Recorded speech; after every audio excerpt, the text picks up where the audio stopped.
Sebelumnya Assalamualaikum warahmatullahi wabarakatuh. Pemateri kita pada malam hari ini Ustadz Nur Fajri Ramadan. 1 jam ke depan bahwa kita akan membahas tentang tema fikih ya, terutama tentang tarjih mengenai tayamum. Bismillahirrahmanirrahim. Alhamdulillah wassalatu wassalamu ala rasulillah. Ini terima kasih Ustaz Nurfalis sudah membuka dengan pengamatan yang bagus di bagian tayamum dan ciri khas orang Islam ilmu dia menurut ilmunya dengan dua metode ya, metode tematik dan metode runut gitu. Makanya kalau kita lihat baca Quran aja, Quran itu dibaca runut, dipelajari runut, tapi bisa juga dibaca dan dipelajari secara acak sesuai kebutuhan. Nah, menjadikan metode belajar hanya salah satu saja dari dua tadi, metode tematik dan metode runut, itu sebuah kekurangan.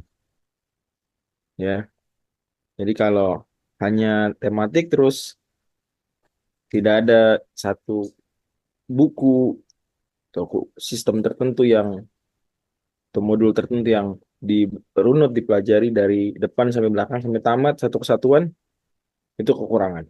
Begitu juga sebaliknya kalau hanya mempelajari runut selalu, pola pikirnya runut, tapi nggak pernah ada pengajian-pengajian situasional yang tematik. Juga kekurangan.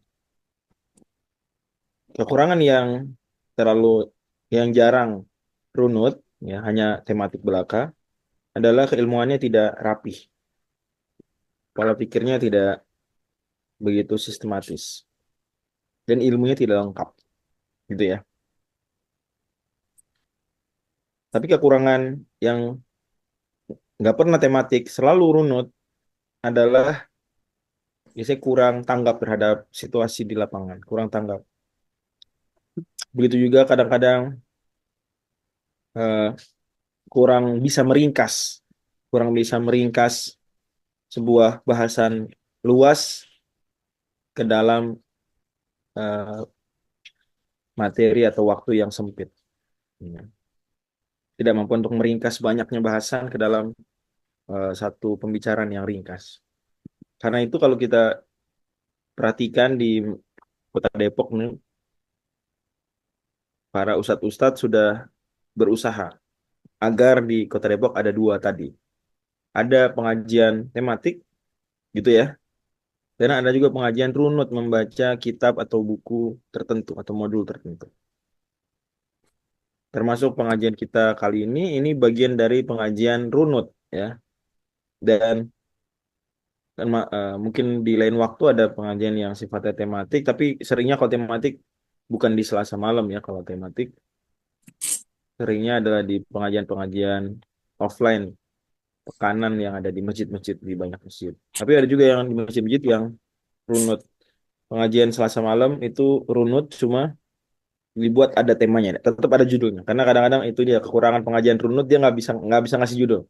Walaupun sebenarnya harus bisa. Sehingga orang kayak kurang tertarik gitu. Pengajian ngaji apa sih malam Selasa, Selasa malam? Ngaji HPT. Cuma gitu doang. Ya nggak tertarik. Tapi kalau dikasih judulnya, fikih nikah ya, atau apalah. Ada gitu. Demikian. Nah, mukadimah ini menjadi pengantar saya untuk membahas tayamum. Jadi saya khawatir ada anggapan ini apa-apa nih majelis tarjih ya. Baru pilkada langsung bahas tayamum. Maksudnya apa gini? Gitu. Apa bang gak relevan banget? Seolah-olah mungkin ada anggapan begitu. Ini kan pengajian Selasa malam pertama ya setelah pilkada. Takutnya ada pandangan ini gak relevan banget nih. Kita jawab bahwa pengajian Selasa malam itu lebih ke arah pengkajian runut sehingga tidak harus selalu dicari relevansinya dengan situasi yang berkembang di Kota Depok di setiap pekannya. Itu bisa di cover di pengajian pekanan yang di beberapa masjid atau di khutbah-khutbah Jumat. Gitu. Ada kewajiban kita tetap untuk belajar runut. Jangan sampai kita, ini kekurangan yang tidak ngaji runut. Udah bisa bahas topik-topik besar, topik-topik aktual, tapi ketika kembali ke pembahasan basic seperti tayamum, dia nggak tahu gimana ya cara tayamum. Gitu. Kan tentu itu hal yang tidak ideal, tidak baik ya. Udah bicara besar, isu-isu besar, tapi ternyata giliran tayamum hal yang nampak diremehkan dan sederhana, kita masih belum menguasai dasar-dasar. Maka mudah-mudahan kita ikhlaskan niat kita dan semangat yuk belajar fikih tayamum dan nanti saya akan persilakan ketika sesi pertanyaan untuk bertanya hal-hal yang mungkin berkaitan dengan tayamum atau berkaitan dengan materi-materi sebelumnya dari bersuci. Berkata dalam Qoror Tarjih at-tayammum wa idza ta'adzarta minas ti'malil ma'i. Boleh baca minis ti'ma, boleh minas. Ya, cuman lebih seringnya mini. Walaupun saya pernah mendengar beberapa orang Arab membaca mina. Seolah-olah kaidahnya begini. Walaupun saya belum mendapatkan mansus ala hadil qaidah, namun secara tatbik yang umumnya saya dapati begini. Min itu kalau setelahnya adalah alif lam, maka dia ketika alif lamnya Komariah atau Syamsiyah, maka dia jadi fathah, mina. Tapi kalau setelahnya hamzah wasal biasa, bukan hamzah wasal yang di alif lam, maka dia tetap kembali ke kaidah umum. Iltiqa'u sakinain itu adalah dikasrohkan. Gitu ya. Wa idza ta'azzarta min isti'malil ma'i. Kalau engkau tidak mampu, tidak bisa berhalangan. Ta'azzaro artinya berhalangan. Ada uzur, ada uzur dari menggunakan air. Karena apa misalnya? Nggak bisa pakai air gara-gara apa? Lima rodin au khaufi dororin. Karena sakit. Misalnya apa? Sakit apa yang nggak boleh kena air? Operasi, Ustaz. Operasi apa itu misalnya? Misalkan patah tangan gitu.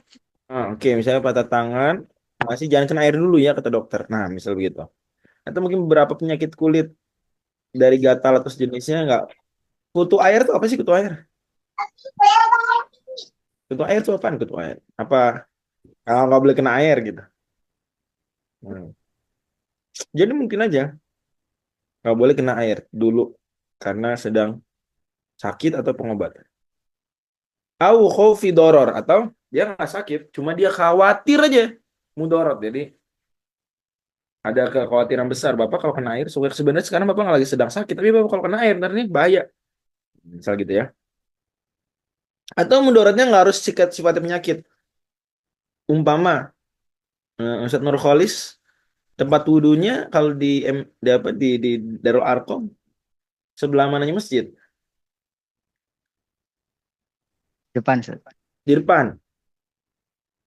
Umpama di tempat wudhu ternyata ada preman jagain. Nah, siapa yang mau wudhu digebuk. Nah, kamar mandi tempat air juga. Oh kalau gitu kita wudhu di kamar mandi. Ada ditaruh anjing atau singa gitu ya. Siapa yang dekat-dekat digigit. Waduh gimana nih? Kagak bisa tempat wudhu karena ada preman. Kagak bisa ngambil air di kamar mandi karena ada anjing ada singa. Enggak. Oh ya udah kalau gitu kita eh ke apa? Darul Arkomart apa namanya? Supermarketnya Darul Arkom tuh. Biar saya sekalian promosiin. Apa namanya? Daerah Mar. Daramart. Daramart ya tutup. Ya ada penjahat juga di situ. Pintu gerbang kita mau keluar deh ke warung. Dua tutup, nggak bisa beli air, nggak bisa menggunakan air. Ini khauf doror. Karena sumber air kita ada bahaya. Penjahat, ada singa, ada macan, ada anjing. Ngerti ya? Mm. Atau sumur dalam banget. Kalau ngambil ke bawah dulu jatuh nyemplung mati ntar. Nah, susah ya. Pokoknya nggak bisa makan air nggak cuma karena sakit tapi karena ada kekhawatiran mudarat yang sifatnya bukan penyakit atau sifatnya belum benar-benar jadi penyakit sekarang. Jadi ini beberapa alasan tayamum. Jadi alasan tayamum jangan cuma dibatasi nggak ada air, salah.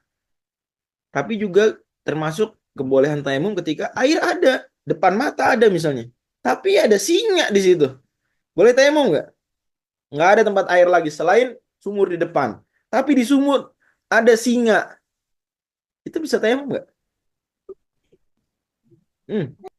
Bisa nggak? Bisa. Gimana nih? Kholis gimana? Bisa nggak? Susah. Enggak, maksudnya kita nih sumber air di kita lagi jalan-jalan. Sumber air di tengah hutan itu cuma sumur di depan. Ya, nggak ada lagi sumber air dekat situ, nggak ada lagi.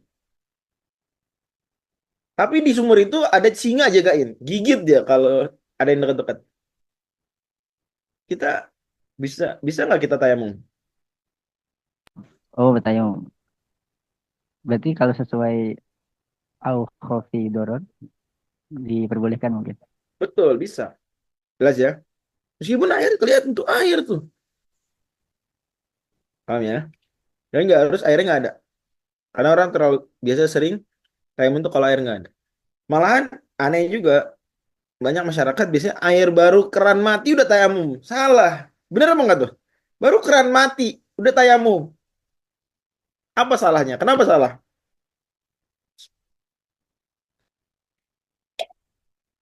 Kenapa kalau cuma keran mati langsung tayamum itu salah? Kenapa?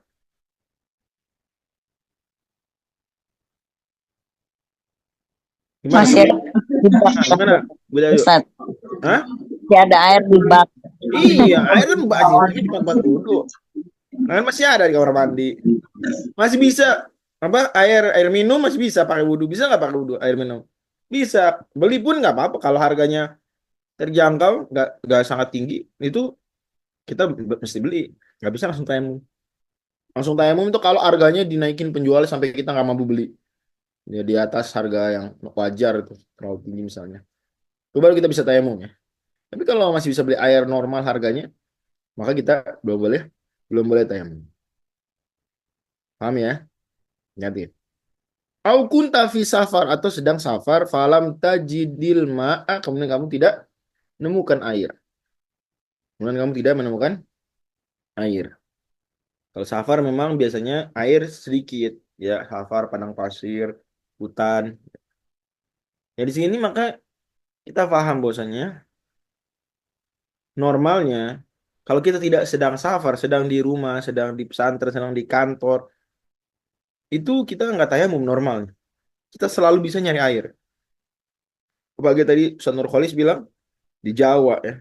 Nah itu nggak terbayang, nggak tayamumnya gara-gara nggak ada air, nggak terbayang. Atau susah lah terbayang, walaupun masih memungkinkan ada kayak gitu. Untuk yang nggak ada air, tapi paling-paling biasanya yang sering adalah apa? Ini ya, eh, khaufi doror ini seringnya nih. Atau sakit. Kalau sampai nggak ada air, jarang ya. Tapi mungkin kalau safar ke tempat-tempat yang aneh. Fatayammam maka tayamumlah dan thayyiba dengan debu yang baik. Jadi tayamum itu dengan debu. Debunya meskipun tipis nggak apa-apa, yang penting ada debu dikit.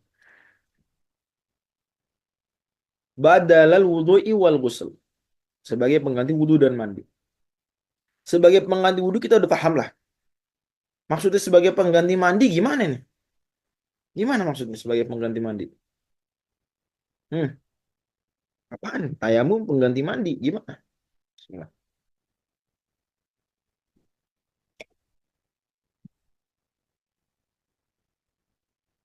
Eh, gimana kira-kira? Apa maksudnya tayamum sebagai pengganti mandi?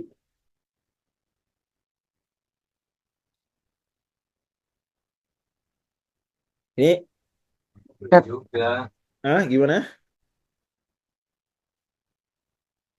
Nah, ini misalnya ada orang, mohon maaf, junub hadas besar seperti kejadian Amr bin As radhiyallahu anhu itu pernah suatu ketika di padang pasir bersama para sahabat bersama pasukan, kemudian beliau mimpi basah, mohon maaf. Akramakumullah. Berarti hadas besar masih mandi, baru bisa sholat subuh. Itu mau sholat subuh.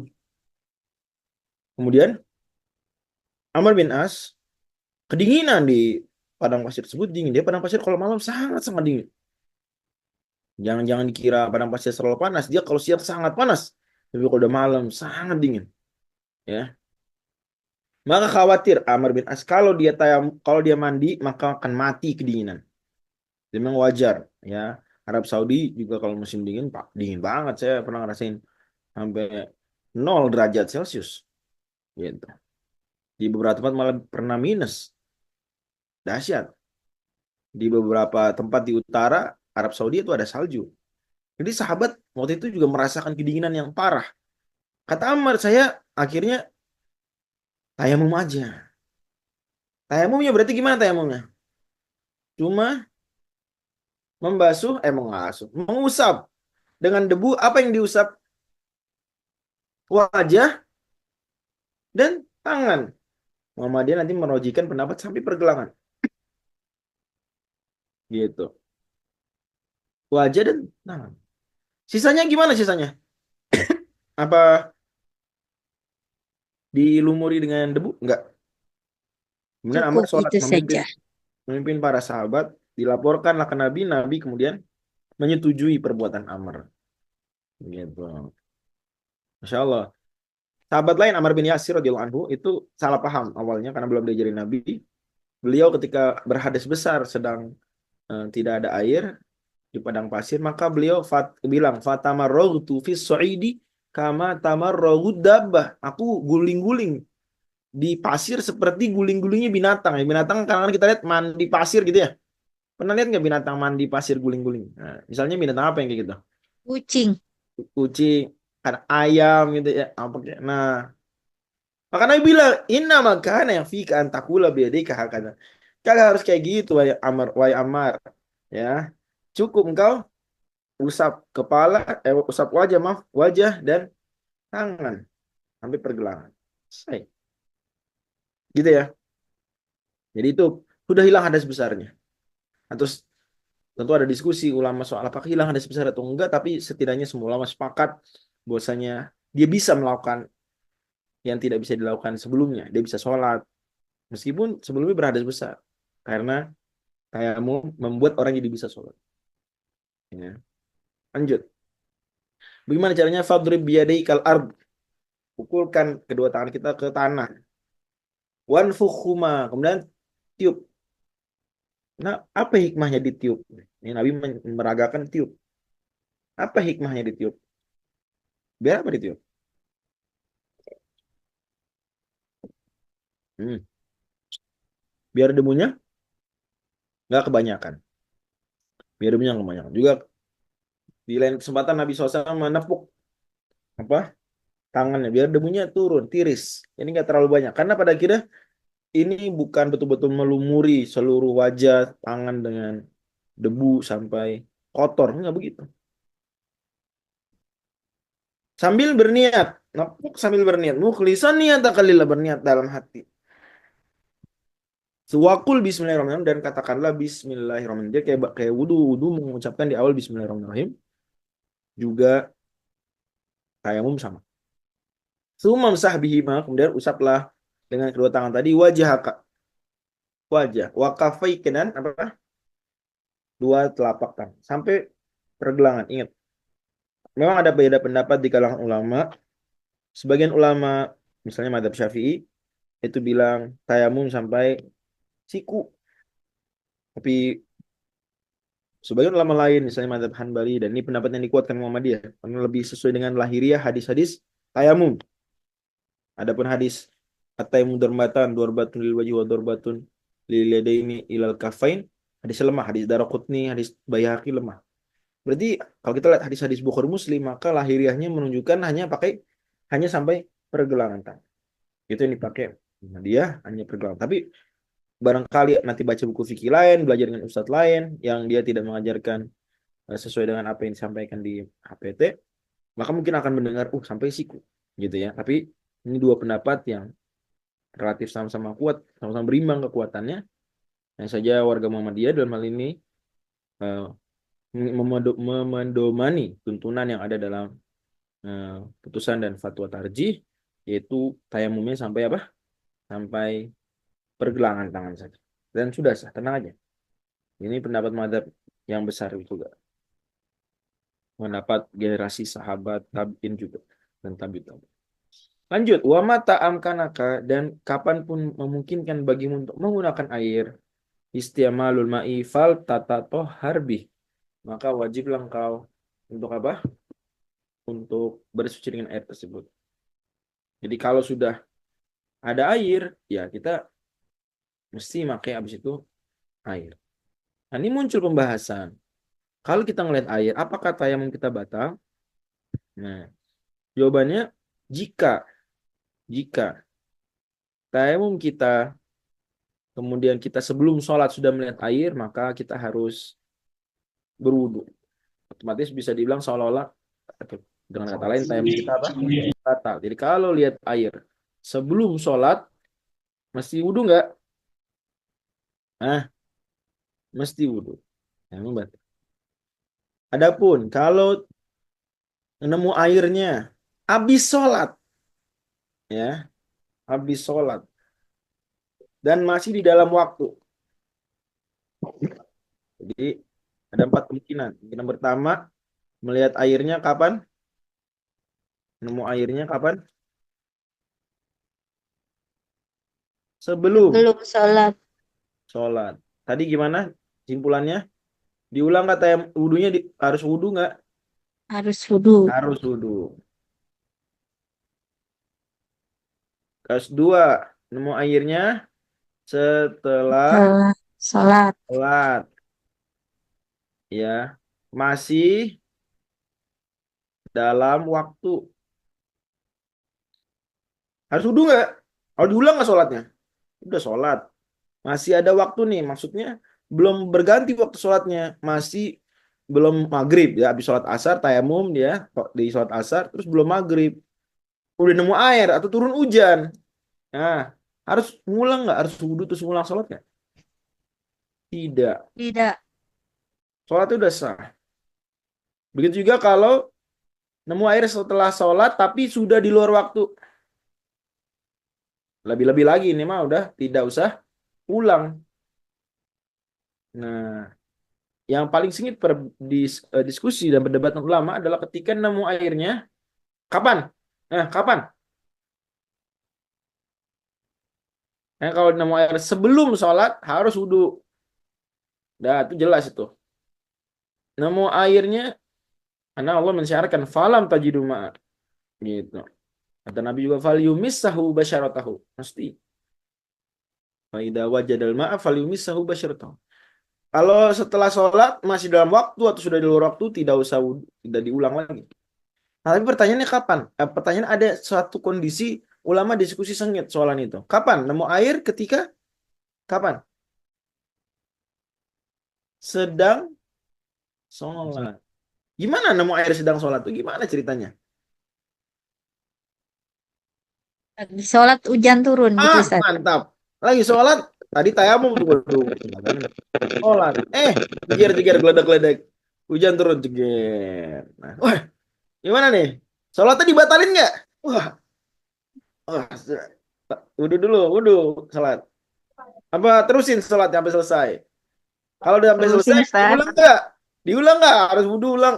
Gimana? Terusin. Sholat terusin aja, Ustaz. Ya, ulama diskusi lumayan sengit di sini. Pendapat dipakai Muhammadiyah dan juga pendapat Madzhab Syafi'i adalah sholatnya nggak batal, wudhunya, tayamumnya nggak batal. Ya udah, tetap dia terusin sholat sampai selesai. Ya udah nggak usah diulang. Gitu. Karena keharusan berwudhu itu ketika nemu airnya sebelum sholat saja. Falam tajidu ma'an. Tapi kalau udah setengah sholat, dah istishabul hal terus. Jadi tidak tidak batal wudhunya, tayamumnya, tidak batal sholatnya, tidak harus diulang sholatnya. Bisa difahami ya? Bisa dimengerti? Paham, paham. Ya. Atau misalnya bukan turun hujan, misalnya apa? Datang orang bawa air dari jauh gitu ya. Wih. Bawa air air udah ketemu. Gitu misalnya. Nih datang tadi jauh tungguin lama. Atau misalnya kerannya nyala. Tadi air udah nggak ada di mana-mana sekota Depok air habis misalnya, keran Sungai Ciliwung kering apa gimana gitulah. Nah, gitu ya. Waalaikumsalam. Sekarang menghilangkan najis. Jadi selesai pembahasan tayamum. Sebelum lanjut, ini udah 20-30, saya persilakan dulu yang mau bertanya. Ya. Silakan kalau yang mau bertanya tentang tayamum atau tentang pembahasan bersuci lainnya. Silakan.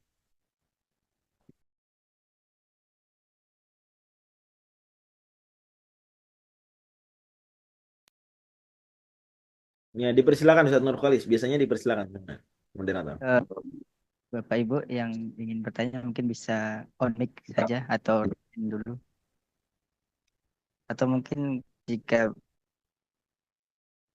bisa di kolom komen chat. Tadi ada dua ya poin yang sudah dilewati tentang sebab bagaimana kita bertayamum dan kondisi ketika kita tayamum. Assalamualaikum Ustaz, boleh nanya? Tidak, ya Waalaikumsalam silahkan. warahmatullahi wabarakatuh. Silakan, Bu Widayo. eh Gini Ustaz, kan kadang kita pakai baju yang di bagian pergelangan itu agak sempit gitu. Jadi kalau ditarik ke atas sempit, jadi nggak lewat siku gitu kalau mau wudhu tuh. Nah, kan kalau pakai di tempat umum sulit gitu Ustaz. Gimana Ustaz? Jadinya tuh kalau yang kayak gitu Ustaz. Makasih Ustaz. Ya. Jadi kalau memang wudhu kita berarti pertanyaannya wudhu ya.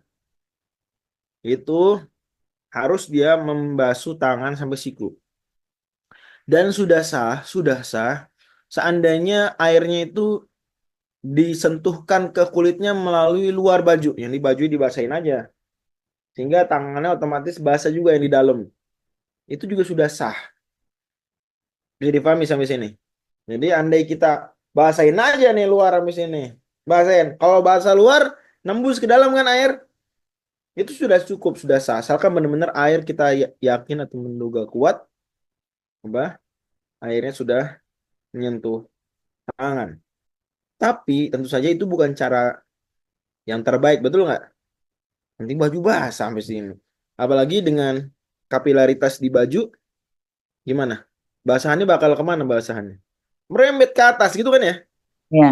Kapiler dia. Di pelajaran fisika kita belajar tuh. Naik di antar ke atas. Basah semua antara sama semua baju. Aduh. Jadi jangan begitu caranya. Kalau gitu gimana? Ya udah digulung aja. Digulung sampai siku kelihatan, kemudian dibasuh sekali aja, terus tutup lagi. Darurat kayak gitu nggak apa-apa, meskipun di luar. Bisa dimengerti ya? Ya. Jadi kepentingan wudhu dalam hal ini dikedepankan. Dan dia sesaat aja sebentar. Jadi nggak lama-lama. Jangan dari awal. Jangan dari awal dia buka lama gitu. Begitu juga sama jilbab. Pakai jilbab, gimana wudhunya? Bu Dayu atau ibu-ibu yang lain gimana kalau wudhu di tempat kelihatan orang, kelihatan laki-laki? Nah, gimana jilbabnya? Apa dilepas jilbabnya? Saya pikir nggak ada yang begitu ya.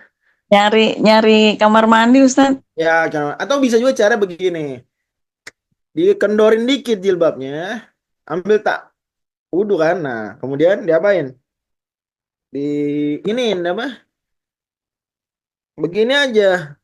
Nah, dari dalam jilbab, tapi ini keluar mana ya? Saya nggak ada kain jilbab. Ini deh. Ini nih ceritanya nih. Jilbab nih ceritanya. Nah, begini.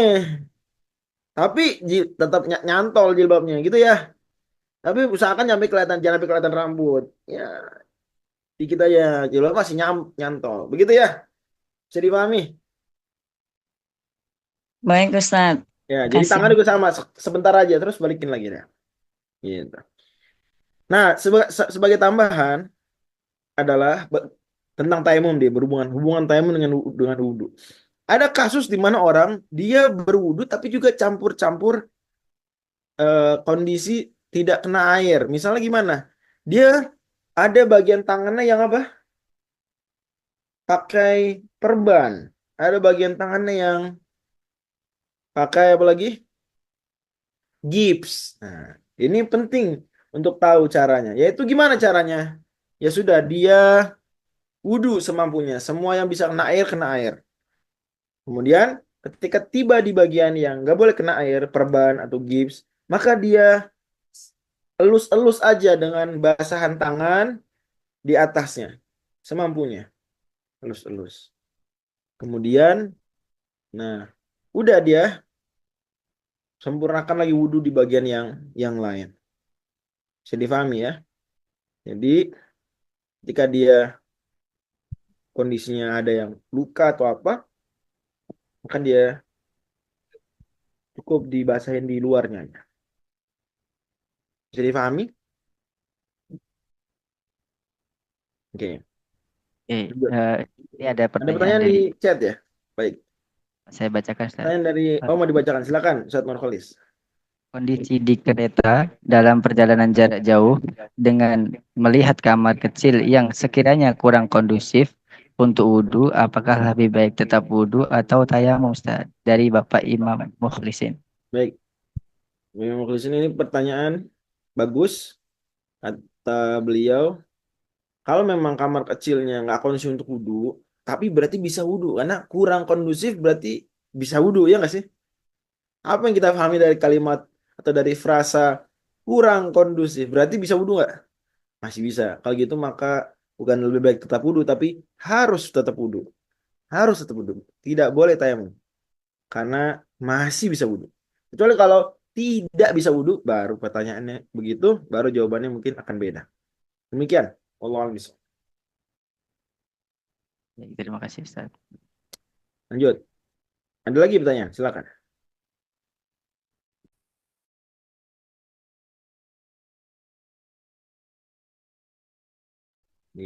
Kalau nggak ada kita lanjut dulu. Izalatun najasa, menghilangkan najis. Wa mata asobatin najasatu ba'dhu badanika au thiyabaka au musallaka. Kalau ada najis menimpa sebagian badanmu atau pakaianmu atau tempat sholatmu, fagsilhu anha, maka wajib bersin. Ya, wajib bersin. Dan ini penting. Jangan sampai badan kita, baju kita, tempat sholat kita ada najisnya. Karena kalau enggak akan mempengaruhi kesahan sholat, keabsahan sholat. Yang termasuk syarat sah sholat adalah sucinya badan kita, pakaian kita yang kita pakai saat sholat, dan juga tempat sholat kita dari najis. Gitu ya. Maka harus banget DKM misalnya memperhatikan kebersihan karpet-karpetnya. Wajib. Nabi SAW dalam hadis riwayat Abu bersabda atau disebut oleh Aisyah, amar Nabi SAW an tubna al masajidu fiddur wa an tutoyyaba wa tutohar. Nabi SAW perintahkan membangun masjid-masjid kecil di perumahan-perumahan, di blok-blok. Mungkin bahasa kita sekarang ibarat di RT-RT atau di RW-RW. Kemudian Nabi, kata Aisyah, Nabi juga menyuruh supaya dikasih wewangian, antutoyab, watutohar, dan wajib dibersihin. Harus dijaga kebersihan. Jangan kena najis. Sesuatu yang bukan najis seperti ludah atau sejenisnya saja, Nabi SAW marah banget ketika lihat ada begitu di masjid. Belum masjid masih belum karpet ya, jadi masih pasir. Lanjut. Bilhati wal qarsi min damil haid. Kalau itu darah haid, maka cara bersihnya digosok-gosok. Kemudian diilang-ilangin. Nah, darah haid. Jadi nggak cukup pakai air doang darah haid, tapi mesti dikerik. Bilhati digosok-gosok, wal qarsi dikerik. Karena lengket darah haid. Gitu ya. Tapi semampunya saja hatta tuzila ausofha.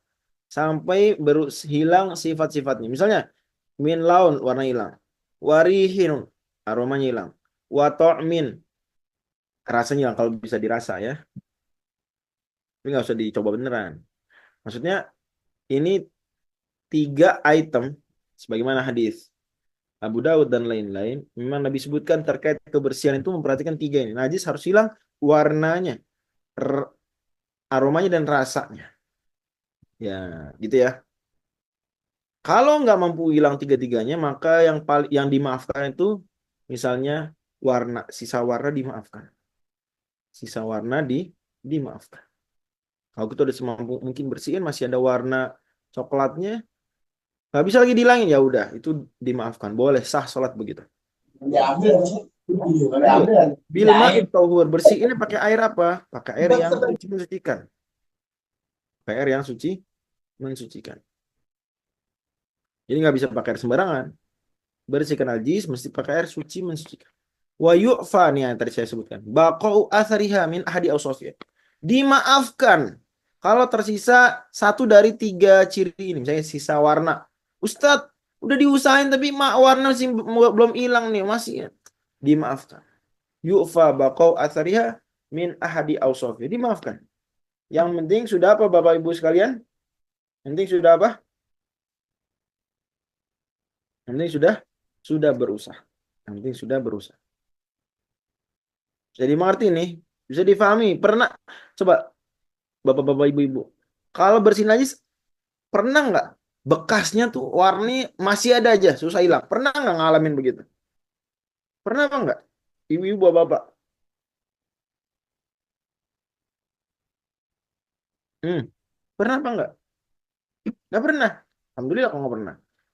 Tapi kalau pernah, apalagi mungkin zaman dulu, zaman Nabi SAW belum ditemukan semacam sabun atau sejenisnya yang lebih menghilangkan bekas kotoran ya.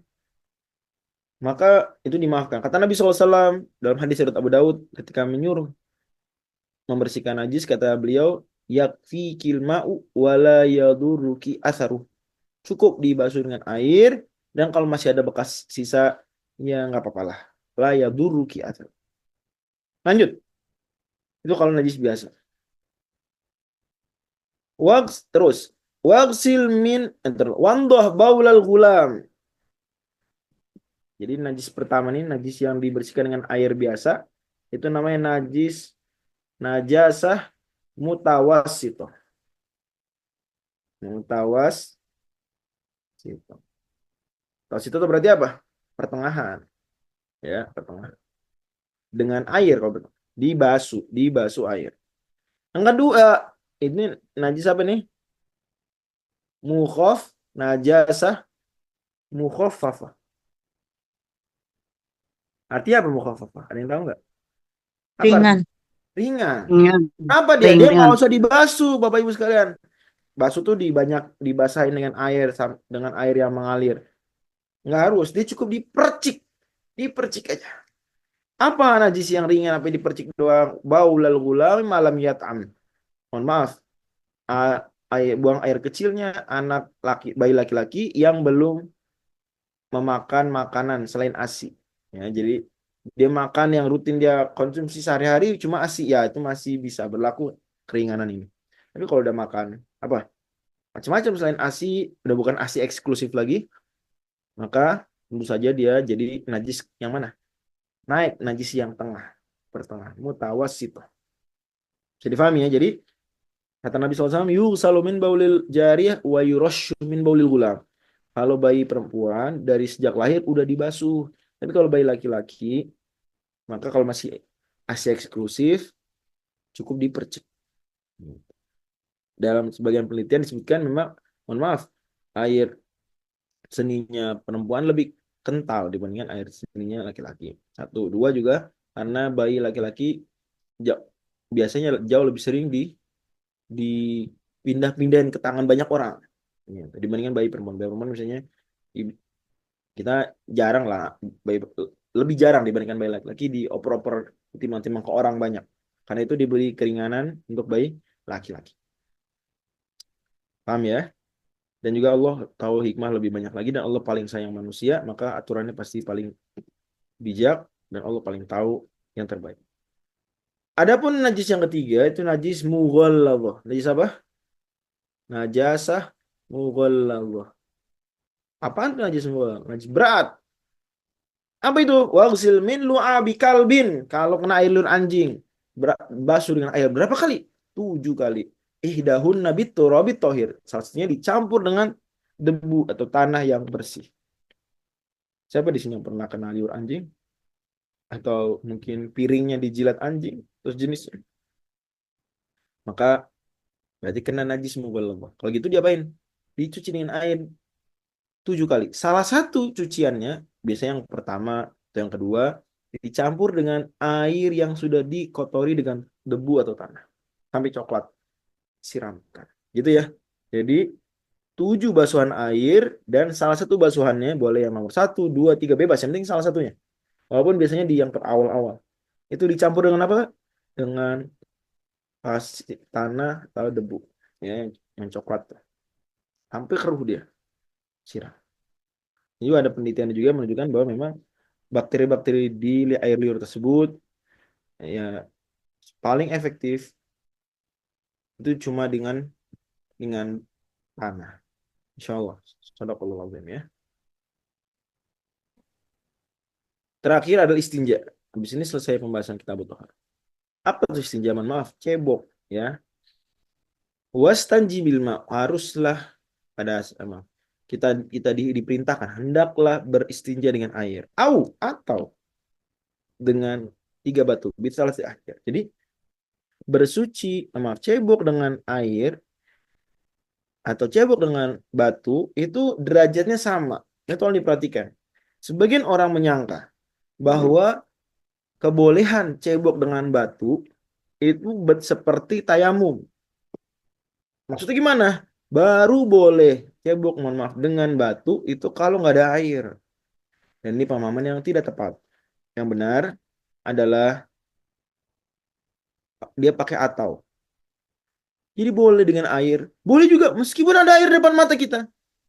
Nggak ada uzur, nggak sakit, nggak apa. Pakai batu boleh. Tapi kalau batu 3. Tidak lebih sedikit dari 3. 3 batu.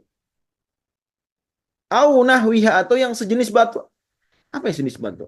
Kalau lama sebutkan. Yang sejenis batu yang dimaksud adalah kullu jamidin, tohirin, qoli'in, ghairi muhtaram. Semua benda yang dia benda padat, nggak boleh benda cair. Kemudian bendanya suci, nggak boleh najis.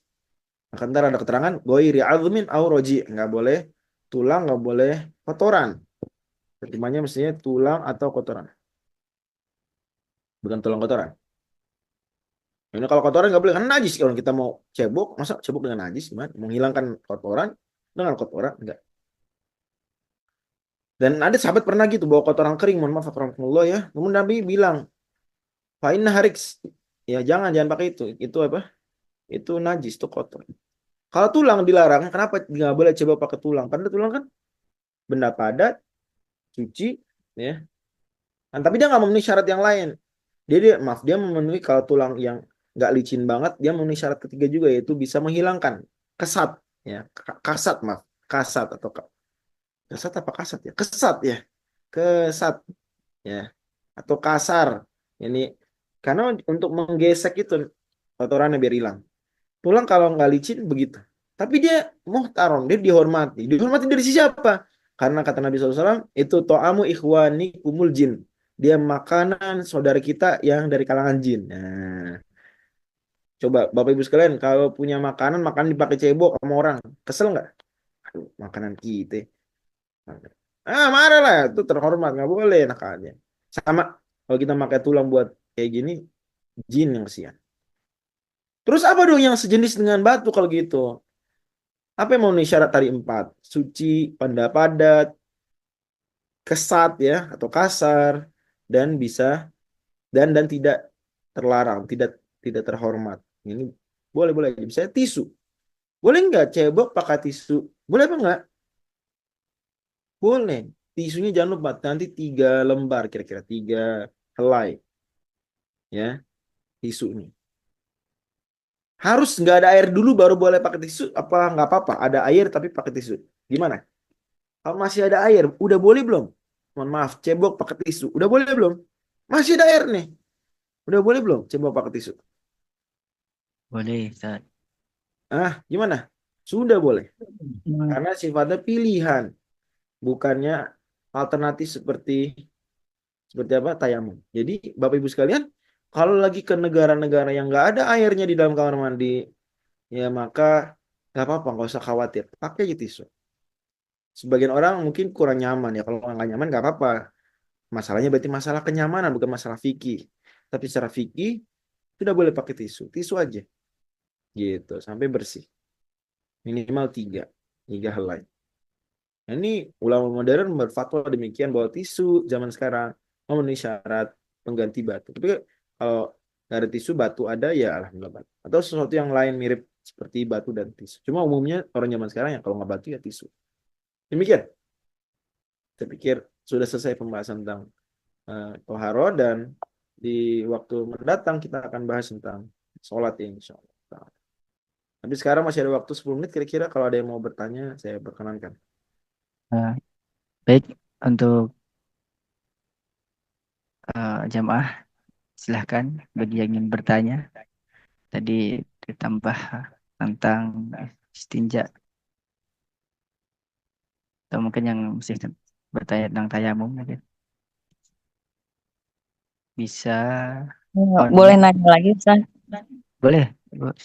Ya, boleh. Silakan. Sebenarnya apa ya? eh Bukannya kalau emang udah memang ajaran Rasul, ya pasti kita harus ngikut gitu ya Ustadz ya. Cuman kadang eh, ada pertanyaan aja gitu. Kenapa batu gitu? Kan kasar untuk apa namanya? Untuk istinja gitu ya. Terus abis itu batunya di mohon maaf dibuang begitu aja gitu ya. Apa gimana ya Ustaz? Saya masih nggak kebayang gitu untuk masalah yang pakai batu ini loh gitu. Makasih Ustaz. Mohon maaf. Di batu itu zaman dulu ya, batu. Kalau kita nggak kebayang ya karena kita bukan masanya. Tapi kalau tisu kebayang ya? Kebayang nggak tisu? Tisu kebayang. Ya udah. Nah, jadi zaman dulu kan coba kertas itu baru nyampe ke Arab itu ya zaman bener-bener zaman tabiin lah gitu.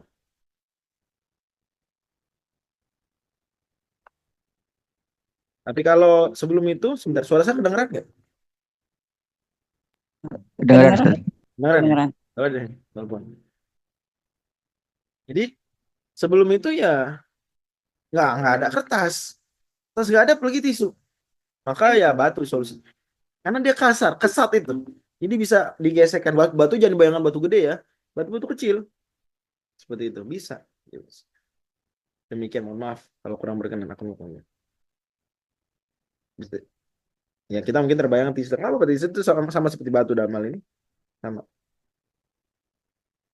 Ada pertanyaan dari Pak Imam. Lagi, Iya, boleh. saya bacakan, Ustaz. Berkenan lagi saat sholat. Batalkah sholatnya? Harus diganti bajunya terlebih dahulu, dibasuh. Kotoran cicak najis, betul. Tapi,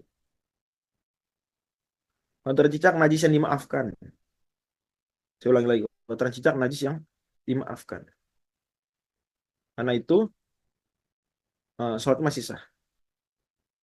Tapi kalau mohon maaf, kalau kotoran tikus nggak dimaafkan.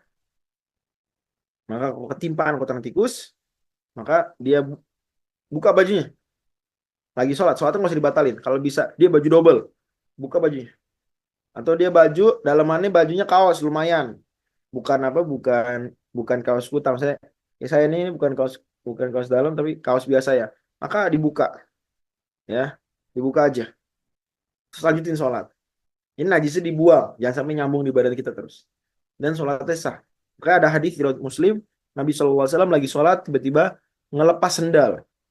Sahabat pada ngikutin semuanya, ngelepas sendal semua lagi sholat. Ngelihat Nabi ngelepas sendal pas sholat.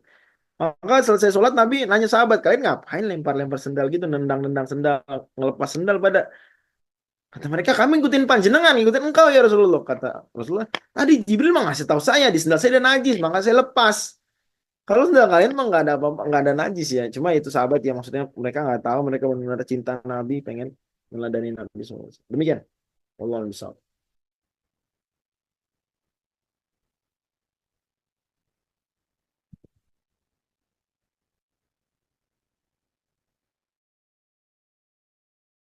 Mungkin dari jamaah yang lain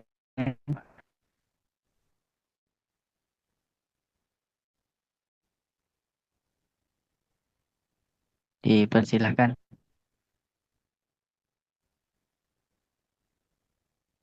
Saya juga ingin bertanya, misalkan kalau misalkan kita nyuci baju nih, Ustaz. Kan biasanya kan baju kita kan kalau sudah selesai dipakai ditaruh bareng gitu lah ya. Dan kita langsung dikenakan sabun atau dibilas dulu dengan air Ya. bersih. Jadi gini, tadi kita udah bahas bahwasanya untuk menghilangkan najis mesti pakai bil ma'it tohur, air yang mensucikan. Tentu air mensucikan air yang tohur, suci mensucikan, air yang murni. Adapun air kalau dicampur sabun, maka dia air yang tohir, suci saja tapi tidak tohur, tidak mensucikan. Tohirun ghairu mutahhir. Kenapa? Karena dia khalatahu tohirat. Dia kecampuran khalatahu syai'un minat tohirat. Suatu dari zat yang suci. Dalam hal ini sabun. Dalam pada itu, maka ketika kita mencuci pakaian ada najisnya ya. Kalau nggak ada najis urusan lain, tidak masuk pembahasan ini. Kalau ada najisnya, maka kita mesti ada dua sesi. Sesi pakai sabun dan sesi air murni saja. Adapun yang mana yang duluan maka bebas. Umumnya akan sabun dulu, baru setelah itu air biasa umumnya. Tapi kalau mau dibalik juga boleh. Yang penting harus ada sesi air biasa. Jangan seluruhnya air sabun. Kenapa? Karena air sabun suci tidak mensucikan secara fikih. Bisa dimengerti ya? Nurkholis dan juga para hadirin yang lain. Ya. Alhamdulillah umumnya orang kalau cuci baju dia ada sesi bilasnya. Nah ketika bilas itu air murni saja. Sehingga benar-benar hilanglah najisnya di saat itu. Allah.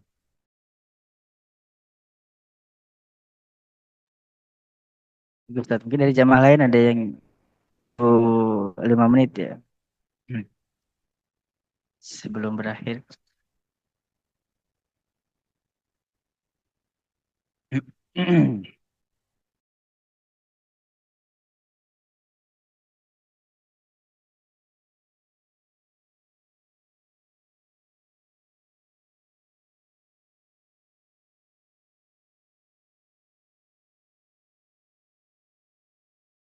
Oke, saya pikir sudah cukup mungkin. Ya, Silakan saat Nurkholis boleh disudahi. Terima kasih banyak saya ucapkan baik. kepada para hadirin yang berarti malam ini alhamdulillah sudah tamat nih apa HPT pesan tarji yang bagian awal yaitu eh, dua bab pertama ya, keimanan dan bersuci toharoh. Jadi di pertemuan mendatang tentang sholat ya, di bulan depan atau 2 bulan lagi insya Allah bahas tentang sholat. Wallahu a'lam. Silakan.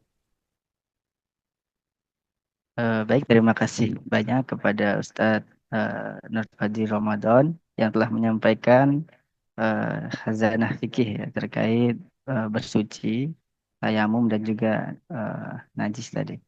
Untuk jamaah yang mungkin belum absen, silahkan diisi absensinya di kolom chat ya, sudah di-share untuk apa ya, bukti kehadiran kita pada malam hari ini. Mungkin mungkin ada closing statement atau seperti apa untuk Kesimpulannya gini, jadi kita usahakan kalau ada pertanyaan nanti bisa disampaikan di grup-grup yang ya beragam grup ya. Alhamdulillah di sini yang hadir mungkin ikut dari banyak grup. Ditanyakan. Jadi jangan sampai grup Muhammadiyah di ranting, di Ortom, dimanapun itu nggak ada pertanyaan fikih. Mesti ada pertanyaan fikih. Jangan hanya mohon maaf ngobrolin sesuatu yang lain. Ya apalagi yang nggak terkait sama sekali Muhammadiyah. Kalau terkait Muhammadiyah, alhamdulillah bagus. Cuma maksudnya harus ada semangat keilmuan. Tanya.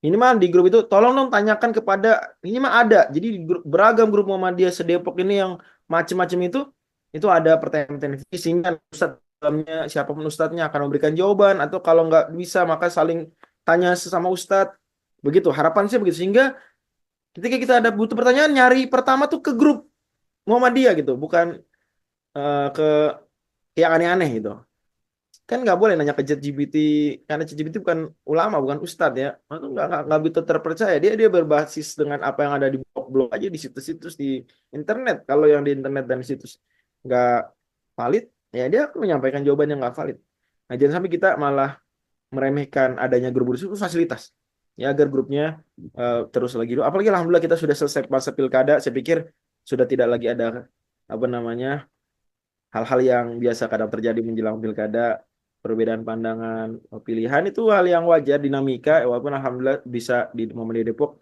udah dewasa lah menyikapi hal seperti itu ya nah sekarang kembali kita ayo lagi giat lagi mengkaji ilmu kembali kepada Quran dan Sunnah hingga kemudian benar-benar kita bisa mewujudkan masyarakat Islam yang sebenarnya di Kota Depok dan juga wabil khusus di Kota Depok ya.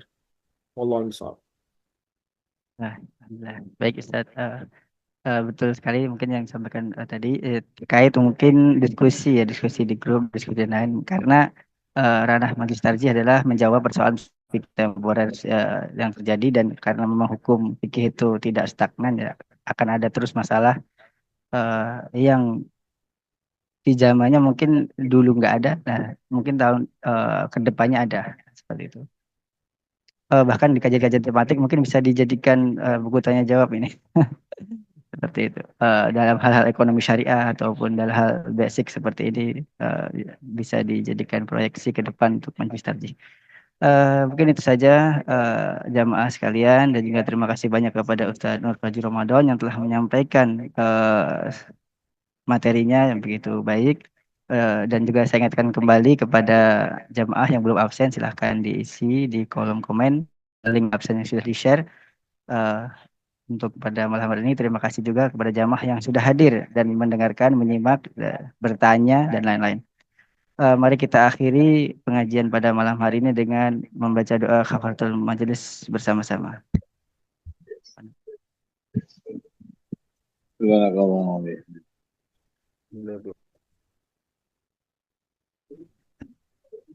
Baik, saya selaku pembawa acara pada malam hari ini mengucapkan mohon maaf sebesar-besarnya jika ada salah kata dan juga terima kasih telah mengikuti acara sampai akhir. Mari kita akhiri dengan membaca hamdalah ya. Tadi sudah doa sekarang kita membaca hamdalah bersama-sama. Alhamdulillah. Alhamdulillahirrahmanirrahim.